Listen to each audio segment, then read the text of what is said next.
जय हिंद दोस्तों। मैं हूं जितेंद्र दीक्षित। 4 PM महाराष्ट्र में आपका स्वागत है। दोस्तों, 22 जनवरी को अयोध्या में भव्य राम मंदिर के उद्घाटन के लिए जोर शोर से तैयारियां चल रही हैं। राम मंदिर न्यास की ओर से हजारों लोगों को उस समारोह में शामिल होने के लिए निमंत्रण भेजा जा रहा है और इसी के साथ साथ इस मौके को लेकर राजनीति भी खूब हो रही है, वाद विवाद भी खूब हो रहा है।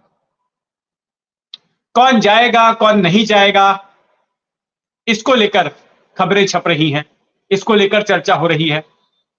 और खास करके अगर महाराष्ट्र की बात करें तो यहां बीते हफ्ते यह मुद्दा काफी गर्म रहा, क्योंकि अब तक जो उद्धव ठाकरे वाली शिवसेना है उसके अध्यक्ष उद्धव ठाकरे को निमंत्रण नहीं मिला है। यह बताया गया है कि उनको भी भेजा गया निमंत्रण, राज ठाकरे को भी भेजा गया है, शरद पवार को भी भेजा गया है, लेकिन अभी तक निमंत्रण मिलने की पुष्टि नहीं हुई है। और इसको लेकर ठाकरे गुट की ओर से काफी तीखे बयान दिए गए। उन्होंने कहा कि राम मंदिर जाने के लिए उन्हें किसी निमंत्रण की जरूरत नहीं है, जब उनकी मर्जी होगी तब वो जाएंगे।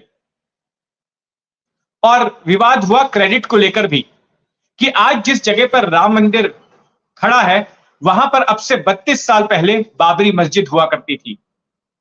और क्रेडिट इस बात का लिया जा रहा है कि उस बाबरी मस्जिद को गिराए जाने के बाद ही वहां पर मंदिर मुमकिन हो पाया। और ये क्रेडिट का झगड़ा शिवसेना ठाकरे गुट और बीजेपी के बीच चल रहा है। दोनों ने आरोप प्रत्यारोप किए। बीजेपी ने कहा कि शिवसेना की कोई भूमिका नहीं थी मस्जिद को गिराए जाने में, जबकि शिवसेना का कहना है कि जब तमाम बीजेपी के नेताओं ने खुद ही जिम्मेदारी से हाथ झटक लिया था और कहा था कि हमारी इसमें कोई भूमिका नहीं है, तब शिवसेना के दिवंगत प्रमुख बाला साहब ठाकरे ने ही जिम्मेदारी ली थी। देवेंद्र फडणवीस ने कहा कि वो खुद भी वहां पर मौजूद थे मस्जिद गिराए जाते वक्त, और फिर उन्हें बाद में बदायूं की जेल में भी भेजा गया था। तो ये ठाकरे गुट का कहना था कि शिवसैनिकों के नाम भी सीबीआई के आरोपियों के लिस्ट में थे। इससे पता चलता है कि शिवसैनिकों की भूमिका थी बाबरी कांड में। खैर, इसी विवाद में अब अगली कड़ी आई है एनसीपी शरद पवार गुट की ओर से। एनसीपी शरद पवार गुट के जो महाराष्ट्र के प्रमुख हैं जयंत पाटिल, उन्होंने सवाल खड़ा किया है कि आखिर 22 जनवरी को ही राम मंदिर का उद्घाटन क्यों किया जा रहा है। क्या इसके बजाय, इस तारीख के बजाय रामनवमी के मौके पर यह मंदिर का उद्घाटन नहीं किया जा सकता था? जब राम का जन्म हुआ वो बेहतर तारीख होती।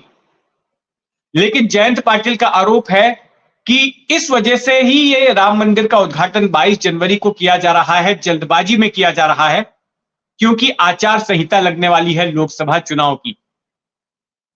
और आचार संहिता के वक्त मोदी इसका उद्घाटन शायद ना कर पाएंगे, और इसीलिए जल्दबाजी में 22 जनवरी को ही मंदिर का उद्घाटन किया जा रहा है, रामलला की प्राण प्रतिष्ठा की जा रही है। जयंत पाटिल का कहना है कि देखिए, लाखों लोगों से चंदा वसूल करके राम मंदिर न्यास ने इस मंदिर को बनवाया है।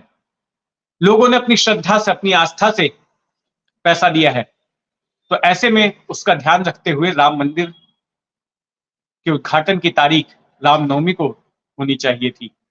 लोगों की श्रद्धा का विषय है, इसमें कोई पॉलिटिकल नैरेटिव शुरू करने की जरूरत नहीं है। लेकिन पॉलिटिकल नैरेटिव तो शुरू हो चुका है।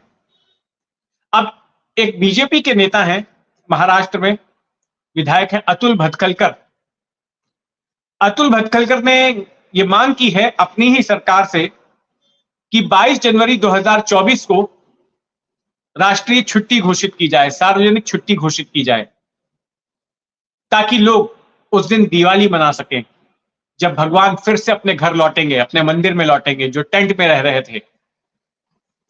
जगह जगह मंदिरों में समारोह होंगे, कार्यक्रम किए जाएंगे, लोग अपने घरों के बाहर दिए जलाएंगे, और इस मौके पर उत्सव मनाने के लिए लोगों को छुट्टी की जरूरत है। यहां गौर करने वाली बात यह है कि 22 जनवरी सोमवार का दिन पड़ रहा है, उसके पहले है रविवार और उसके पहले है शनिवार। तो आमतौर पर अगर 22 जनवरी को छुट्टी दे दी जाती है तो कई लोग ऐसे होंगे जिनके लिए तो एक लॉन्ग वीकेंड मनाने का मौका मिल जाएगा। लोग फ्राइडे से ही निकल पड़ेंगे छुट्टी पर अपने पसंदीदा डेस्टिनेशन घूमने के लिए और फिर लौटेंगे मंगलवार की सुबह।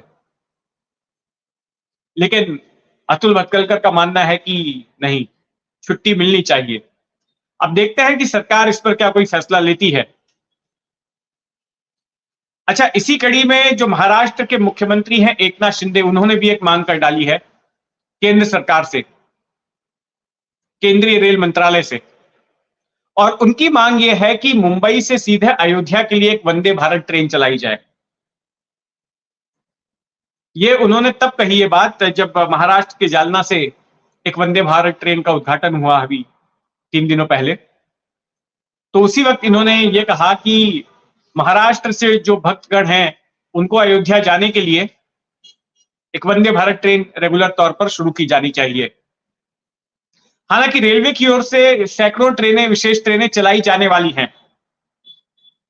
22 जनवरी के बाद से जो भीड़ पहुंचेगी अयोध्या, जो श्रद्धालु पहुंचेंगे, उसको देखते हुए सैकड़ों विशेष ट्रेनें चलाई जा रही हैं। लेकिन शिंदे की मांग है कि एक विशेष ट्रेन वंदे भारत वहां पे होनी चाहिए। वैसे आपको बता दूं कि फिलहाल जो वंदे भारत ट्रेनें चल रही हैं उसमें रात में सोने की व्यवस्था नहीं है, उसमें स्लीपर टियर्स नहीं है, बैठकर सफर किया जा सकता है। जबकि मुंबई से अयोध्या जाने में कम से कम 26 घंटे का समय तो लगेगा ही ट्रेन से। मुंबई से लखनऊ पहुंचने में ही 22 से 24 घंटे का वक्त लग जाता है, और फिर वहां से 1.5-2 घंटे और पकड़ लीजिए। तो ऐसे में वंदे भारत ट्रेन किस तरह से चलेगी ये भी सवाल है। हालांकि एक मॉडिफाइड वंदे भारत ट्रेन, जिसका कुछ अलग नाम दिया जाएगा, वो भी शुरू करने की प्लानिंग चल रही है। तो कुछ इस तरह से महाराष्ट्र में राम मंदिर को लेकर राजनीति हो रही है। और अभी ये देखना दिलचस्प होगा कि जिन जिन लोगों को इनविटेशन मिलता है उनका क्या रुख होता है उद्घाटन समारोह में जाने के लिए। शरद पवार ने तो ये कह दिया, देखिए कि राम मंदिर जो है निजी आस्था का विषय है, वो किसी भी धर्म स्थल पर जाते हैं तो अपनी निजी आस्था की वजह से जाते हैं, उसको प्रचारित नहीं करते। और उन्होंने आरोप भी लगाया कि बीजेपी जो है इसका राजनीतिक फायदा उठाने की कोशिश कर रही है।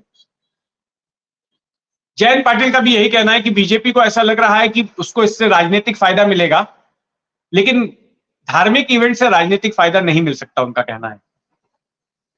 महाराष्ट्र में सालों से गणेशोत्सव का त्योहार मनाया जा रहा है। उनका कहना है कि यह त्योहार किसी एक पार्टी का थोड़ी है, शिवसेना का, बीजेपी का, एनसीपी का, कांग्रेस का, तो लोगों का त्योहार है। तो ऐसे लोग उसको भी मनाएंगे, उद्घाटन के मौके पर भी उत्सव मनाएंगे, और बीजेपी को लगता है कि अगर उसको भुना सकेगी तो ऐसा नहीं है।